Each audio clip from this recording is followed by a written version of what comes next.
Bonjour, je suis le professeur Jannick du lycée Henri XIX à Paris. Aujourd'hui, pour notre premier cours à distance, je vais vous parler de Nicolas Malebranche et en faire un peu sa biographie rapide.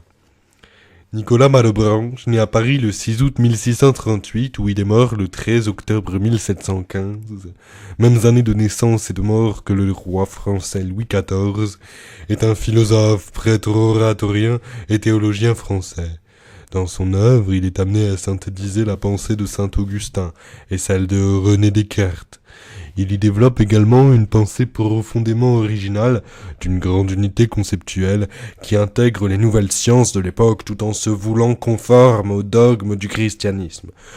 Par son esprit à la fois innovant et synthétique, il parvient à édifier un système explicatif remarquable, qui entend résoudre toutes les questions et tous les problèmes en s'appuyant sur l'idée d'action divine. Malebranche est principalement connu pour ses thèses de l'âme irrédiablement déchue de l'homme, de la vision des idées en Dieu et de l'occasionalisme, qui lui permettent ensemble de démontrer le rôle pleinement actif de Dieu dans chaque aspect du monde ainsi que l'entière dépendance de l'âme humaine vis-à-vis de lui. Pour Malebranche, il n'y a rien qui, pensé comme il faut, ne nous ramène à Dieu. Sa philosophie est ainsi essentiellement religieuse, mais avec un caractère rationaliste marqué, car la vie selon la raison fait pour lui partie intégrante de la vie selon la religion. Par la hauteur de sa pensée, comme par la nature des thèses qu'il soutient, Malebranche est parfois surnommé le Platon chrétien.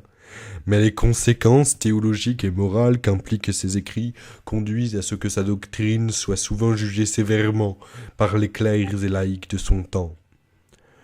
Jansénites ou jésuites, dont certains l'attaquent avec une grande violence, y réussissent à mettre à l'index une partie de ses publications. La qualité de son style littéraire est néanmoins reconnue de tous, se distinguant par la pureté, l'élégance et la clarté de la langue, ainsi que par l'abondance et l'habileté de ses figures de style. Aujourd'hui, Malebranche est considéré en France comme l'un des plus grands écrivains de son temps, bien que l'étude littéraire de son œuvre soit négligée.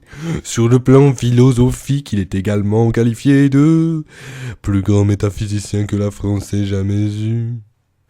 Par le philosophe Étienne Gilson, du temps même de l'oratorien Pierre Bayle, considérait que son œuvre était un ouvrage d'un génie supérieur et l'un des plus grands efforts de l'esprit humain. Elle est perçue dès le XVIIIe siècle comme le dernier éclair venu du ciel français, précédant l'éclipse de la métaphysique, autant des lumières, autant de lumière, autant de lumière, autant de lumière.